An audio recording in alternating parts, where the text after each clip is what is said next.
Good evening बच्चों। Sir वो बच्चों हमारा टॉपिक चल रहा था सेल स्ट्रक्चर एंड फंक्शन, और आज हम उसमें करेंगे cell structure and function, cell का स्ट्रक्चर और फंक्शन। अभी तक हम लोगों ने काफ़ी कुछ उसमें डिस्कस कर लिया है, सेल का साइज, शेप, सेल की शेप, नंबर ऑफ सेल्स, है ना, क्या क्या होता है ये सब।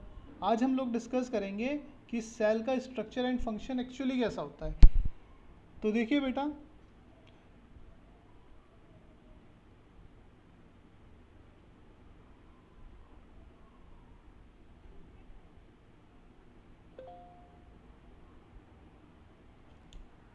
हमें पता सर है एक हमारी मिनट बॉडी रुक में बहुत सारे ऑर्गन्स होते हैं, है ना।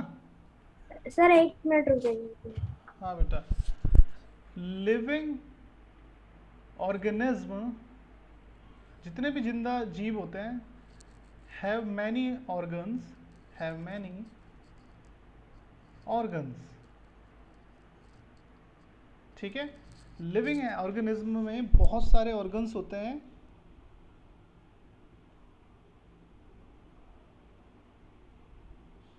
और हर एक जो ऑर्गन सिस्टम है वो अलग अलग काम करता है ना। ईच सर टॉपिक क्या था? Cell structure and function, each organ sir इसको अभी चैप्टर in ही नहीं पता। the each organ in the system performs। Sir जो कल लिखे थे सर 3-4 पॉइंट है, उसी के बाद साइज ऑफ सेल के बाद नीचे कर दे, लिख दे। हाँ हाँ बेटा, उसी के बाद डिफरेंट फंक्शन, हर एक ऑर्गन जो है वो अलग अलग काम करता है, डिफरेंट फंक्शंस करता है वो, ठीक है। सच है जैसे कि डाइजेस्ट करना, सच एज डाइजेशन, है ना, जैसे कि डाइजेस्ट करना चीज़ों को, डाइजेशन हो गया, ठीक है। एब्जॉर्प्शन हो जाएगा, एब्जॉर्ब करना चीज़ों को, एब्जॉर्प्शन हो गया, ठीक है। डाइजेशन, एब्जॉर्प्शन, ठीक है।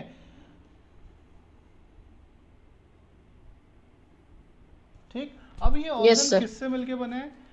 Each organ, each organ is made of cell. smaller parts, no, not exactly cell, each organ is made up of smaller parts, बहुत सारे smaller parts से मिलकर बना होता है, smaller parts। एक मिनट बेटा, चार्जिंग लगा देते हैं इसकी, बंद हो जाएगा वरना कल की तरह। ओहो,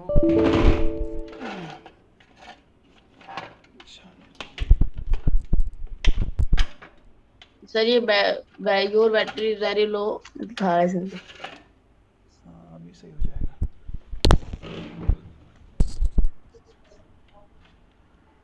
तो each organ is made up of smaller parts, जिसको हम क्या कहते हैं?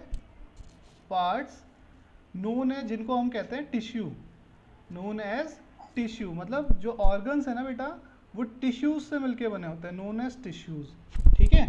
और ये जो टिश्यूज हैं, ठीक है, कौन, यहाँ पर ये जो टिश्यूज हैं, एक टिश्यू, एक जो टिश्यू है इज एक ग्रुप है, वो एक पूरा ग्रुप है, बहुत बड़ा ग्रुप है, ग्रुप ऑफ सिमिलर सेल्स, ठीक है, सिमिलर सेल्स। और वो जो टिश्यू है वो ग्रुप है जिसमें बहुत सारी सिमिलर सेल्स हैं, सेल्स, ठीक है। समझ में आया बेटा? Yes sir. ठीक है, तो मतलब बहुत सारी सेल मिलके टिश्यू बनाएगी, और बहुत सारे टिश्यू मिलके ऑर्गन बनाते हैं, और बहुत सारे ऑर्गन मिलके ऑर्गन सिस्टम बनाते हैं, ठीक है। क्लियर हुई बात? तो हम इसका अगर एक चार्ट बनाएं, सर ऊपर वाला दिखाएं। हाँ, तो इसका अगर हम चार्ट बनाएं सब तो कैसा बनेगा? देखिएगा, बहुत सारे सेल्स मिलके क्या बनाएंगे? टिश्यूज, टिश्यू बनाएंगे बहुत सारे सेल मिलके,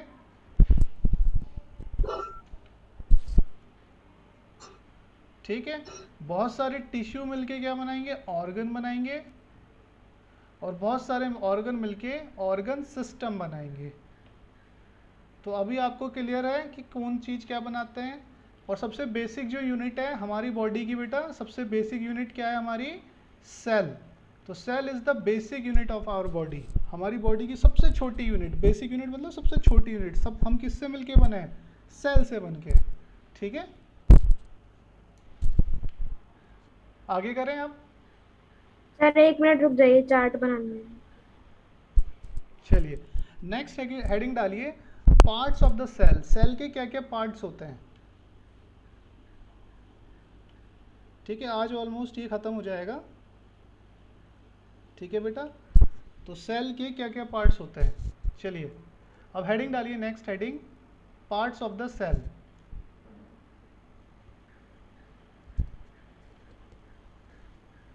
parts of the cell, cell के क्या क्या पार्ट्स होते हैं। ठीक है बेटा,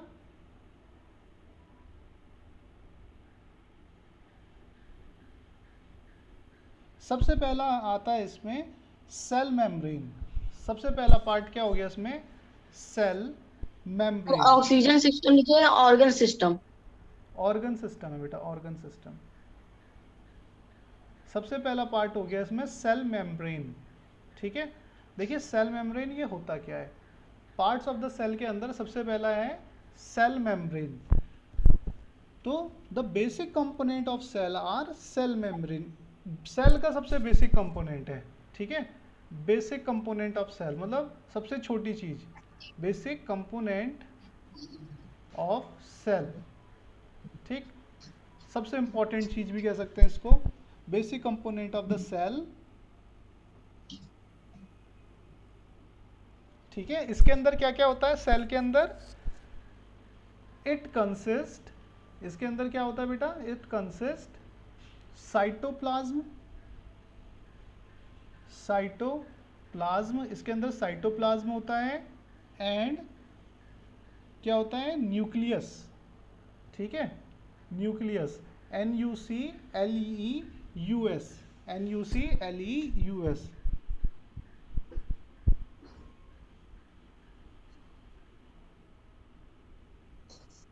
ठीक है, तो सेल मेम्ब्रेन के अंदर क्या होता है? बेसिक कंपोनेंट होता है ये सेल का, और इसके अंदर साइटोप्लाज्म और न्यूक्लियस होते हैं। सेल मेम्ब्रेन का एक दूसरा नाम भी होता है बेटा, इसको हम क्या होते हैं?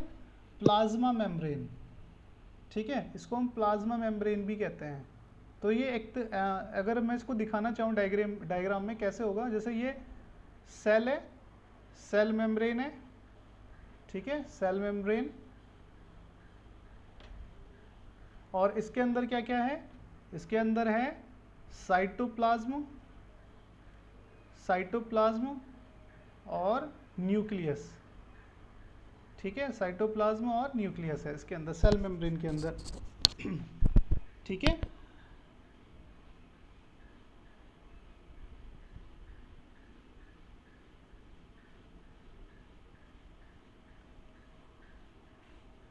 Okay sir. ओके। देखिए मेम्ब्रेन मतलब हो गया एक तरीके से लेयर। तो ये जो लेयर है ये एक सेल को दूसरी सेल से क्या करती है बेटा?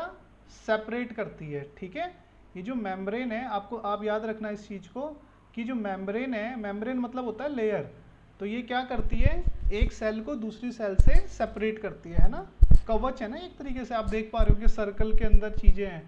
तो मेम्ब्रेन ये बाहर वाली लेयर है, तो ये एक सेल को दूसरी सेल से सेपरेट करती है। ठीक है, तो यहाँ पर इसको चाहे तो लिख लीजिएगा, membrane separates one cell from another।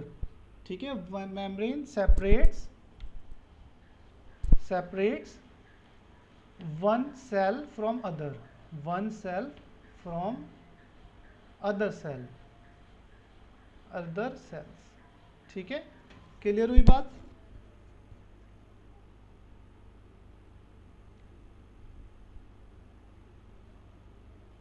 ठीक है बेटा, अब ये जो मैंने सेल मेम्ब्रेन बताया है ना, मैंने बोला साइटोप्लाज्म, न्यूक्लियस इसके अंदर होते हैं एंड। Hello sir. हाँ बेटा। सर मैथ्स का और साइंस का पोर्शन पता चल गया है।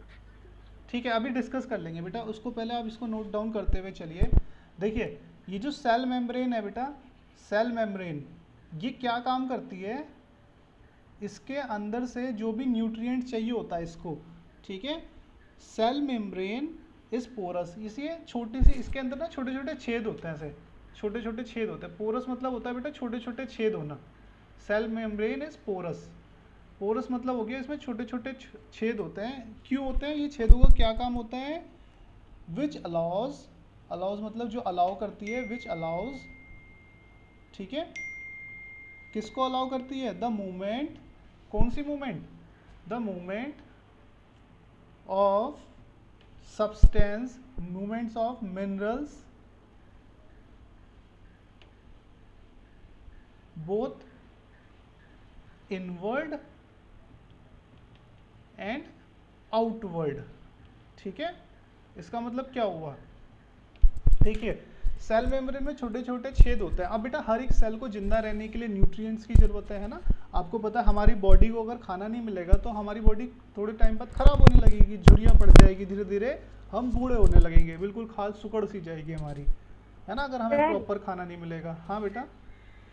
सर इंसान बिना खाए पिए कितने दिन तक जिंदा रह सकता बेटा है? डिपेंड करता है इंसान का वेट कितना है, उसकी बॉडी कैसी है ना, उसकी बॉडी में फैट कितना है, सबका अलग अलग है। सर मैन वर्सेस वाइल्ड में बताया था कि 1 महीना बिना खाए पिए रहा जा सकता है। हाँ वो डिपेंड भी करता है ना। देखिए अब आप जैसे छोटे बच्चे हो तो आप थोड़ी ना 1 महीना बिना खाए पिए रह लोगे, है ना। अब हम जो बड़े हैं या फिर जो बहुत मोटा इंसान है, जस्ट सूमो, सूमो जो है वो रह लेगा बिना खाए पिए। ठीक है बेटा, बहुत मोटे लोग हैं वो ज़्यादा टाइम तक रह लेंगे क्योंकि उनकी बॉडी में ज़्यादा फैट होता है। जितना ज़्यादा फैट होगा बॉडी में, हाँ उतना फैट पे डिपेंड करता है। बिल्कुल बेटा सही बात है, समर ने बिल्कुल सही आंसर दिया, फैट पे डिपेंड करता है।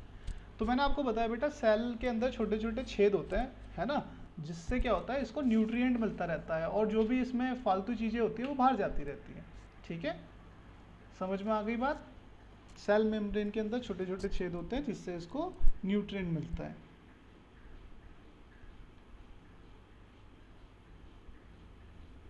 ठीक है, तो हमने यहाँ पे बात करा कि भाई एक सेल होती है, उसके अंदर सबसे इंपॉर्टेंट चीज़ क्या होती है? Cell membrane. और सेल मेम्ब्रेन के अंदर क्या होता है? साइटोप्लाज्म होता है, न्यूक्लियस होता है। तो न्यूक्लियस क्या होता है बेटा इसका? न्यूक्लियस इसका सेंटर होता है। ध्यान रखिएगा, जैसे ये हमारी, हम एक डायग्राम बना लें यहाँ पर, जैसे ये हमारा सेल मेम्ब्रेन है, ठीक है, ये हमारा सेल मेम्ब्रेन है जैसे कि, तो इसके अंदर क्या क्या है? इसके अंदर है साइटोप्लाज्म, साइटोप्लाज्म, ठीक है, साइटोप्लाज्म है। और दूसरी चीज क्या है इसके अंदर? न्यूक्लियस। तो न्यूक्लियस क्या है इसका? सेंटर है। न्यूक्लियस क्या है इसका? सेंटर है। ठीक है, न्यूक्लियस, ठीक है, न्यूक्लियस इसका सेंटर है। और ये जो बाहर वाली लेयर है जो इस न्यूक्लियस और साइटोप्लाज्म को बचा के रखती है, इसको बोला जाता है सेल मेम्ब्रेन या फिर प्लाज्मा मेम्ब्रेन। आगे हम बात करें इसके अंदर सेल मेम्ब्रेन और प्लाज्मा मेम्ब्रेन के अंदर, देखिए सेल मेम्ब्रेन एक तरीके से ना wall of the cell wall भी कहा जाता है इसको। ठीक है, ठीक है ना बेटा? Yes sir.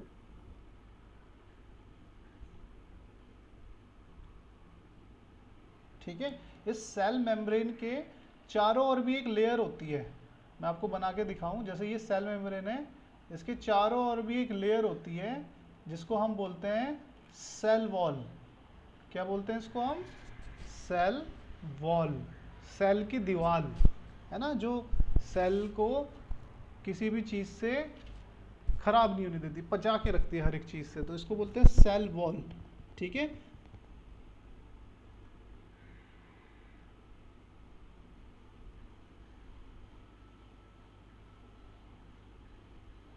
समझ में आया बेटा?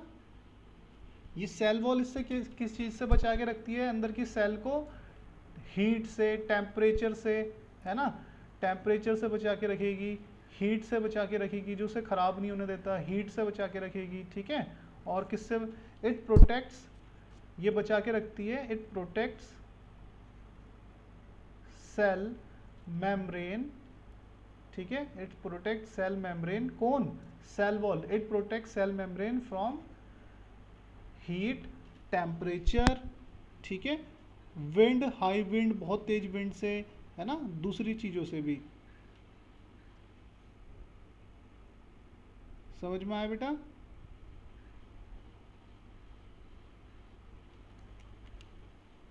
आगे हम बात करें, अब ये साइटोप्लाज्म क्या होता है। ठीक है, सेल मेम्ब्रेन के चारों ओर एक सेल वॉल भी हो गई। अब हम बात करते हैं साइटो। सर हाँ सर ऊपर कर दीजिए सर, वो ये हाँ थोड़ा और नीचे। ठीक है अभी। तो यहाँ yes sir cell sir. Wall heading डाल के उसके आगे लिखना है it protect cell membrane from temperature, heat and other things.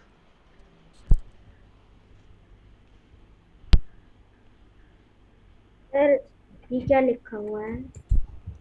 हाँ, कहाँ पे बेटा? इट सर बता रहे प्रोटेक्ट थे। Cell membrane from temperature, heat, temperature.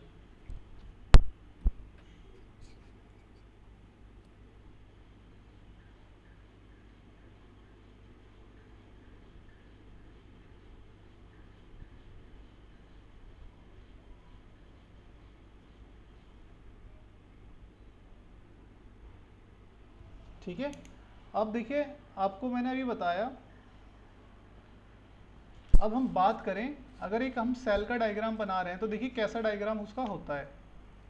ठीक है, बहुत ध्यान से देखिएगा। जैसे ये हमारी एक सेल है, ठीक, तो इसमें क्या है, सेल मेम्ब्रेन होगी, उससे पहले क्या होगी, सेल वॉल होती है। ठीक है, सर सेल वॉल तो प्लांट के सेल में होती है ना, हाँ सिर्फ एनिमल हाँ, और इंसान के सेल में तो नहीं नहीं नहीं होती। नहीं, केवल प्लांट के सेल में। ठीक है बेटा, ध्यान रखिएगा, cell wall is only present in plant cell, not human cell. Okay, हमारे में सेल वॉल नहीं होती है। ठीक है, हमारे में सेल वॉल नहीं होती है, ओनली प्लांट के उसमें होती है। तो आप जैसे मैं अब डायग्राम बना रहा हूँ, मैं ह्यूमन और प्लांट दोनों के लिए बनाऊंगा, बस आपको याद रखना है बेटा कि किस में ये होती है, किस में नहीं होती है। तो जैसे ये हो गई हमारी सेल वॉल, ये किस में होगी, केवल ओनली इन प्लांट्स। ठीक है बेटा, ओनली इन प्लांट्स। प्लांट्स। ये हमारी सेल मेम्ब्रेन है। अब सेल मेम्ब्रेन के अंदर मैं आपको बना के दिखाऊं, ये जो सेंटर में बना रहा हूं मैं, ये हमारा हो गया न्यूक्लियस। ठीक है, तो आप देखिए ये है हमारा न्यूक्लियस, ये हो गई हमारी सेल मेम्ब्रेन।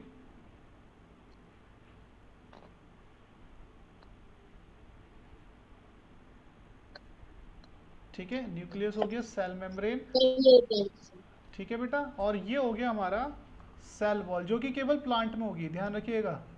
देखिए ह्यूमन का जो प्लांट सेल में। ह्यूमन सेल का डायग्राम यहाँ से स्टार्ट होता है और प्लांट का यहाँ से। ठीक है, याद रखिएगा आप, इतना चीज तो आपको याद सर रखना बुक में पड़ेगा। सर बुक में प्लांट सेल को ग्रीन कलर से किए हैं, आप और किसी सर से भी करवा हमारे लो, सेल्स को चलिए मैं भी ग्रीन से सर कर दूं, ग्रीन। ग्रीन से कर दूं, ये लो बेटा ग्रीन से कर नो देते सर, हैं। नो सर, ये आपकी नहीं बात है। सर क्या प्लांट की सेल ग्रीन होती है और किसी की नहीं होती ग्रीन क्या? वो तो नहीं बेटा, प्लांट की ग्रीन होती है तभी तो ग्रीन दिखते हैं ना। ठीक है, तो ये हो गया सेल वॉल जो कि प्लांट में होगी, ये न्यूक्लियस, और इसके बीच में यहाँ पर ये जो आपको गैप दिख रहा है, जिसमें मैं अभी यहाँ पे डॉट डॉट बनाने वाला हूँ, ये होता है हमारा यहाँ पर साइटोप्लाज्म। क्या होता है बेटा, साइटोप्लाज्म। ठीक है, ये जो आपको यहाँ पे डॉट डॉट सी दिख रही होगी अंदर की तरफ, ये हमारा क्या होगा, यहाँ पर साइटोप्लाज्म होगा। ठीक है, क्लियर है, सबको समझ में आया? तो ये जो साइटोप्लाज्म है, ये किस किस के बीच में है बेटा, न्यूक्लियस और सेल मेम्ब्रेन के बीच में। यहाँ पर ये जो है हमारा, ये है साइटोप्लाज्म। ठीक है, अब ये जो साइटोप्लाज्म है, ये कैसा होता है, जेली लाइक होता है। कैसा होता है, यहाँ पर हम साइटोप्लाज्म के बारे में लिखेंगे, तो cytoplasm is jelly like, jelly के जैसे होता है, जेली लाइक सब्सटेंस, बिल्कुल जेली जैसा दिखता है, जैसे जेली आपने खाई होगी ना, बिल्कुल वैसे जेली लाइक सब्सटेंस होता है, जो कि जेली लाइक सब्सटेंस बिटवीन किसके बीच में होता है, बिटवीन सेल मेम्ब्रेन और and nucleus, cell membrane, between cell membrane and nucleus. ठीक है, साइटोप्लाज्म में jelly like substance between cell membrane and nucleus के बीच में ये होता है। और इसके अंदर क्या होता है, ठीक है, माइटोकॉन्ड्रिया, गोल्गी बॉडी, राइबोसोम्स, सारे के सारे इसी के अंदर होते हैं। ठीक है, इट कंटेन्स, इसके अंदर क्या क्या होता है, इट कंटेन्स। तो आपसे कोई पूछे कि माइटोकॉन्ड्रिया कहाँ पर होता है सेल में, वो कहाँ होगा, साइटोप्लाज्म में।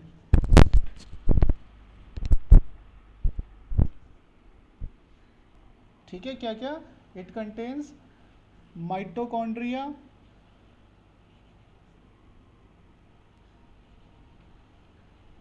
ठीक है, गोल्गी बॉडीज, राइबोसोम्स। तो सारे के सारी चीजें इसी के अंदर होती हैं। क्लियर हुई बात, किसी को कोई दिक्कत? No sir. ठीक है बेटा, तो हमने सेल वॉल, सेल मेम्ब्रेन के बारे में पढ़ लिया, साइटोप्लाज्म के बारे में पढ़ लिया। अब बचा हमारा न्यूक्लियस। अब हेडिंग डालिए न्यूक्लियस।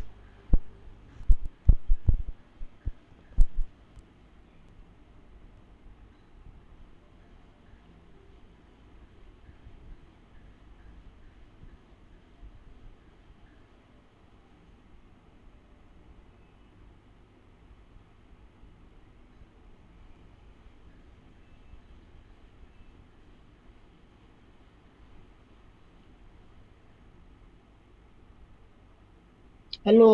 हाँ बेटा, आगे बढ़े, इसको हटाते। Yes sir. Yes sir. ठीक है, अब आगे देखिए बेटा, हेडिंग डालिए न्यूक्लियस।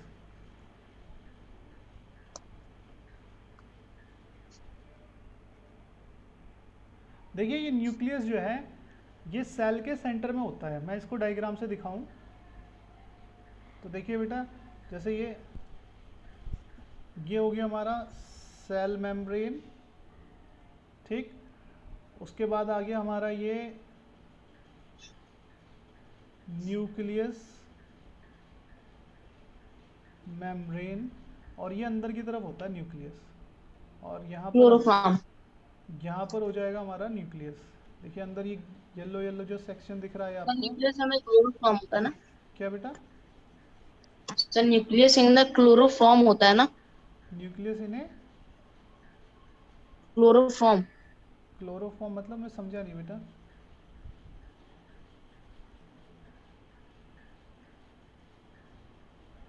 क्या कहना चाह रहे हैं आप?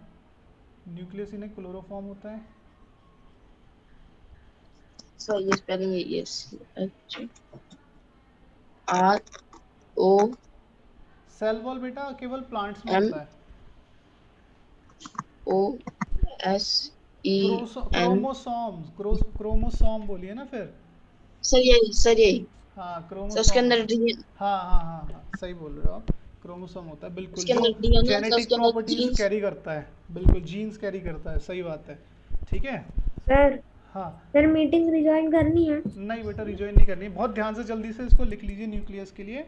ठीक है, nucleus it is important component of the living cell. ठीक है, न्यूक्लियस के बारे में लिखिए, इट इज इम्पॉर्टेंट। डायग्राम भी बनाना है, जो डायग्राम मैं बना रहा हूँ। सर ये उस पे भी आएगा ना, यूट्यूब पे भी अपलोड होगा ना? हाँ बेटा, ये लिविंग सेल का इंपॉर्टेंट कंपोनेंट होता है। It is important component of living cell. और ज़्यादातर ये कैसी शेप में होता है, गोल शेप में। It is in spherical shape. Spherical मतलब हो गया बेटा गोल शेप में, अंडे जैसी, स्पेरिकल शेप। ठीक है, at the centre of cell, at the centre of cell, cell की सेंटर में होता है, बिल्कुल सेंटर, ये सेंटर लिखा है यहाँ पर, at the centre of cell, cell के बिल्कुल सेंटर में होता है। ठीक है, और ये यहाँ पर मैंने आपको बताया था जब मैं डायग्राम बना रहा था, ये हमारा साइटोप्लाज्म में होता है, जो जेली लाइक स्ट्रक्चर होता है ना, ये हमारा साइटोप्लाज्म है। ठीक है बेटा, तो देखिए यहाँ पर ये आपको जो मैंने ग्रीन ये ब्लू से ये बनाई है यहाँ पर लेयर, ये हमारी होती है न्यूक्लियस मेम्ब्रेन। ठीक है बेटा, न्यूक्लियस मेम्ब्रेन। न्यूक्लियस मेम्ब्रेन क्या करती है, न्यूक्लियस को सेपरेट करती है। ये आप देख रहे होंगे, ये अंदर की तरफ जो है न्यूक्लियस है, तो ये न्यूक्लियस मेम्ब्रेन क्या कर रही है, इस न्यूक्लियस को सेपरेट कर रही है, किससे, साइटोप्लाज्म से। ठीक है, यहाँ पर ये बाहर साइटोप्लाज्म था, बाहर की तरफ ये क्या है, हमारा साइटोप्लाज्म है। ठीक है, तो इस साइटोप्लाज्म से ये जो न्यूक्लियस को, अंदर वाले न्यूक्लियस को सेपरेट कर रही है, कौन सी लेयर सेपरेट कर रही है, न्यूक्लियस मेम्ब्रेन। तो यहाँ पे हम लिखेंगे न्यूक्लियस मेम्ब्रेन, बिल्कुल यही चीज़ हम लिखने वाले हैं। डायग्राम से भी मैंने आपको समझा दिया, separates, nucleus membrane separates nucleus from cytoplasm, from cytoplasm से। ठीक है, कोई रिजॉइन नहीं करनी ना, नहीं, रिजॉइन नहीं करनी, फ्रॉम साइटोप्लाज्म। ओके बेटा, किसी को कोई दिक्कत? Yes sir. ठीक नो है सर। और ये जो न्यूक्लियस मेम्ब्रेन होती है, it is also porous. Nucleus membrane में भी छेद होते हैं, porous. Nucleus membrane is also porous, nucleus membrane is also porous. Porous मतलब इसमें भी छेद होते हैं, ताकि बेटा न्यूट्रिएंट्स बाहर जा सके और बाहर से अंदर आ सके। Nuclear membrane is also porous. ठीक है, समझ में आ गया बेटा, ताकि न्यूट्रिएंट्स अंदर से बाहर और बाहर से अंदर आ सके। ठीक है,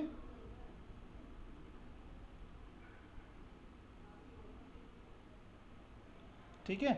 न्यूक्लियस कंटेन्स, न्यूक्लियस के अंदर क्या होता है बेटा, न्यूक्लियस कंटेन्स, इसके अंदर क्या होता है, थ्रेड लाइक स्ट्रक्चर। थ्रेड धागे धागे से होते हैं, थ्रेड लाइक स्ट्रक्चर होता है इसके अंदर, ऐसे धागे से दिखेंगे आपको, ऐसे ऐसे ऐसे धागे धागे से। ठीक है, थ्रेड लाइक स्ट्रक्चर होता है, जिसको हम क्या कहते हैं बेटा, क्रोमोसोम्स। क्या कहते हैं इसको हम, क्रोमोसोम्स। तो थ्रेड लाइक स्ट्रक्चर, इसके अंदर एक थ्रेड लाइक स्ट्रक्चर्स होते हैं, स्ट्रक्चर्स नोन एज, जिनको हम कहते हैं known as chromosome, known as chromosome, जिसको हम कहते हैं क्रोमोसोम्स। ठीक है, यही हमारी जेनेटिक प्रॉपर्टीज को कैरी करते हैं। ठीक है, क्रोमोसोम्स, दीज कैरीज, यही क्या करते हैं, these carries genes, genes and transfer of character. Genes हो गया बेटा, मतलब जैसे आपके पापा के जो जीन्स है, जेनेटिक है, जैसे आपके पापा कैसे दिखते हैं, है ना, उनकी आंखें कैसी है, उनका फेशियल कलर कैसा है, ठीक है, उनका चेहरे की बनावट कैसी है, हाइट कैसी है उनकी। ठीक है, तो ये हमारे जीन्स होते हैं। तो आप अपने मम्मी पापा की तरह ही दिखते हो, है ना, आप अपने से जो बड़े आपके मम्मी पापा, आपके ग्रैंड फादर, ग्रैंड मदर, ठीक है, इनके जैसे ही दिखते हो आप लोग। क्यों? क्योंकि इनके जो जीन्स हैं वो आपके मम्मी पापा में आए, आपके मम्मी पापा से आप में आए। तो ये क्या करते हैं, क्रोमोसोम्स, ये जीन्स कैरी करते हैं और ट्रांसफ़र करते हैं, ये ट्रांसफ़र ऑफ कैरेक्टर्स। ठीक है, हमारे जो कैरेक्टर्स हैं, जैसे आपकी आवाज़, आपका चेहरे का कलर, है ना, ये सब ट्रांसफ़र करते हैं। Transfer of characters from the parents, from the parents, parents से to the offspring. Offspring मतलब बच्चों में। ऑफ स्प्रिंग मतलब क्या होता है बेटा, बच्चे, चिल्ड्रन, लिख लीजिए यहाँ पे, चिल्ड्रन, ऑफ स्प्रिंग। सर वो क्या बॉडी के ऊपर चिपके होते हैं कि जो बच्चे ऊपर चले जाते हैं, जीन्स? हाँ, बॉडी के जो भी आपके अंदर जो, जब हम जब बेबीज हम बर्थ करते हैं, तो उस समय पे जो बेबीज हैं उसके अंदर सारे कैरेक्टर्स ये आ जाते हैं। ये किस में चिपक के आ जाते हैं, ये हमारे क्रोमोसोम्स के अंदर। ठीक है बेटा, कोई दिक्कत किसी को? No sir. सर मीटिंग खत्म होने वाली है। ठीक है, चलिए तो आज इतना ही रखते हैं, मिलते हैं कल, बाय बाय। और सब